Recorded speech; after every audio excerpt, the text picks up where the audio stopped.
दोस्तों, हमारे पिछले सारे वीडियो को आपने जो प्यार दिया है उसके लिए आप सभी का तहे दिल से धन्यवाद। अगर आप हमारी इस चैनल पर नए हैं तो कृपया इस चैनल को सब्सक्राइब करें, लाइक करें।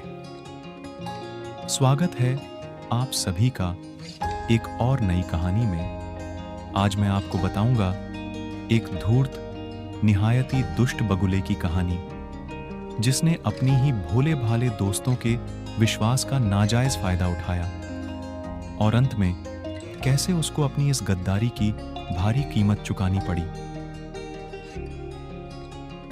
एक समय की बात है, नालंदा शहर के नजदीक सुंदर वन नामक एक जंगल हुआ करता था।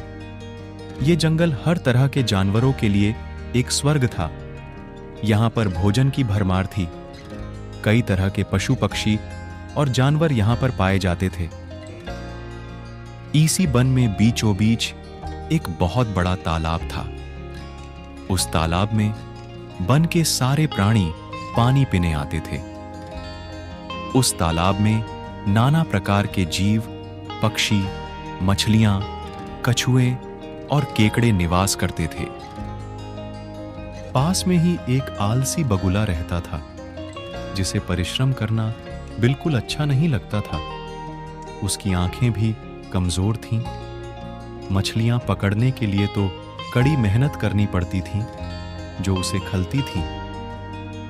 इसलिए आलस्य के मारे वह कई दिनों, हफ्तों तक भूखा भी रह लेता था, पर मेहनत करके अपने लिए भोजन नहीं जुटाता था। एक टांग पर खड़ा यही सोचता रहता कि क्या उपाय किया जाए कि बिना हाथ पैर हिलाए रोज भोजन मिले। बहुत दिनों तक सोचने के बाद उसे एक दिन एक उपाय सूझा कि कैसे वो इन सब को बेवकूफ बनाकर बिना मेहनत किए आसानी से अपना भोजन जुटा सकता है। दूसरे दिन बगुले ने तालाब के किनारे खड़े होकर अपना नाटक शुरू किया और आंखों से आंसू बहाने लगा। एक केकड़े ने उसे आंसू बहाते देखा तो वह उसके निकट आया और उसने पूछा, अरे मामा, क्या बात है? भोजन के लिए मछलियों का शिकार करने की बजाय यहां खड़े खड़े आंसू क्यों बहा रहे हो? बगुले ने जोर की हिचकी ली और भरे गले से बोला, बेटा, बहुत कर लिया मछलियों का शिकार। अब मैं यह पाप कार्य और नहीं करूंगा। मेरी आत्मा जाग उठी है, इसलिए मैं निकट आई मछलियों को भी नहीं पकड़ रहा हूं। तुम तो देख ही रहे हो। केकड़ा बोला, मामा, शिकार नहीं करोगे, कुछ खाओगे नहीं तो मर नहीं जाओगे?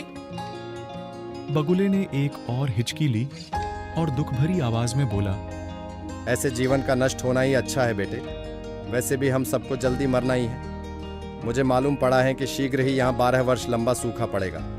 बगुले ने केकड़े को आगे बताया, हमारे इस सुंदर वन के दूसरे ओर एक त्रिकालदर्शी महात्मा रहते हैं, जिसकी भविष्यवाणी आज तक कभी गलत साबित नहीं हुई है।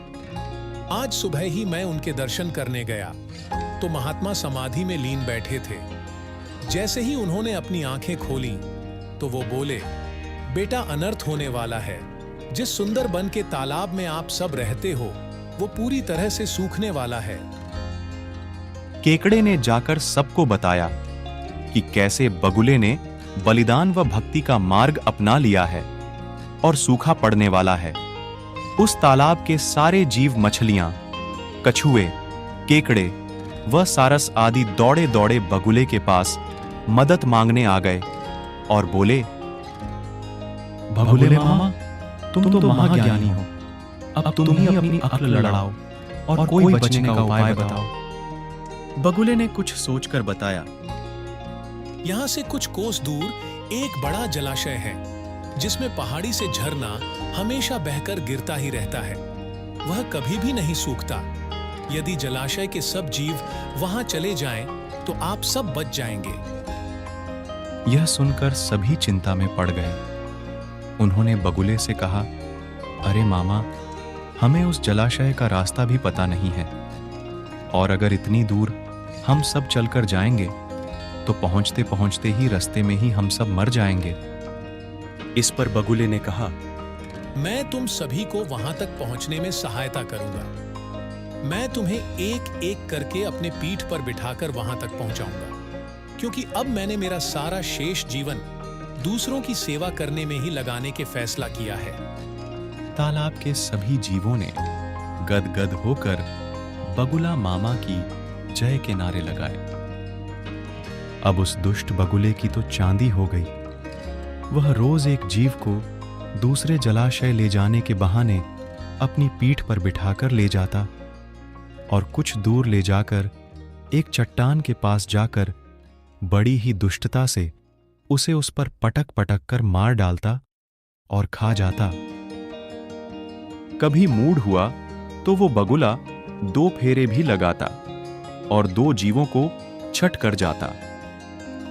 धीरे धीरे तालाब में जानवरों की संख्या घटने लग गई और चट्टान के पास मरे जीवों की हड्डियों का ढेर बढ़ने लगा और बगुले की सेहत खूब बनने लग गई। खा खाकर बगुला काफी मोटा हो गया।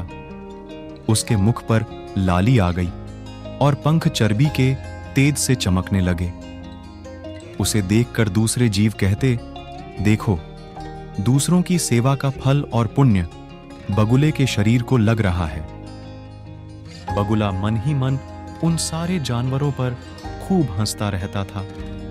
वह सोचता कि देखो, दुनिया में कैसे कैसे मूर्ख जीव भरे पड़े हैं जो सबका आंख बंद करके विश्वास कर लेते हैं। ऐसे मूर्खों की दुनिया में थोड़ी चालाकी से काम लिया जाए तो मजे ही मजे हैं। बिना हाथ पैर हिलाए, बिना ज्यादा मेहनत किए खूब दावत उड़ाई जा सकती है। बहुत दिनों तक यही क्रम चलता रहा। एक दिन केकड़े ने बगुले से कहा, मामा, तुमने इतने सारे जानवर यहां से वहां पहुंचा दिए, लेकिन मेरी बारी अभी तक नहीं आई। बगुला बोला, बेटा, चल आज तेरा ही नंबर लगाते हैं। आजा, मेरी पीठ पर बैठ जा। केकड़ा खुश होकर बगुले की पीठ पर बैठ गया। थोड़े दूर चलते ही केकड़े को एक बड़ी सी चट्टान और उसी के पास हड्डियों का पहाड़ दिखने लग गया। जब वह चट्टान के निकट पहुंचा तो उसके मन में शंका हुई। वह डर कर हकलाते हुए बोला, मामा, यह हड्डियों का ढेर कैसा है? वह जलाशय कितनी दूर है? अरे मूर्ख, वहां कोई जलाशय नहीं है। मैंने उस महात्मा और उनकी सूखे के बारे में की गई भविष्यवाणी सब झूठ था। मैं एक एक प्राणी को पीठ पर बिठाकर यहां लाकर इसी चट्टान पर पटक पटक कर खाता रहता हूं। आज मरने की बारी तुम्हारी है। यह सुनकर केकड़े का माथा ठनका।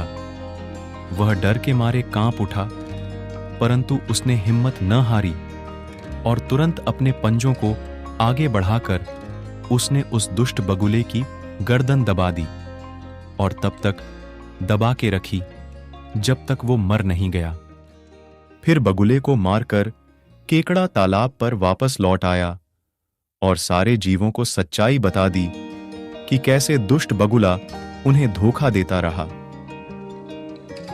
दोस्तों, इस कहानी से हमें यह सीख मिलती है कि किसी की भी बातों पर आंखें मूंदकर विश्वास नहीं करना चाहिए। हर मुसीबत में धीरज व बुद्धिमानी से कार्य करना चाहिए। अगर आपको यह दिल छू लेने वाली कहानी अच्छी लगी हो तो सब्सक्राइब बटन जरूर दबाना और अपने दोस्तों के साथ साझा करना न भूलना। अब मिलेंगे अगली बार एक नई कहानी के साथ।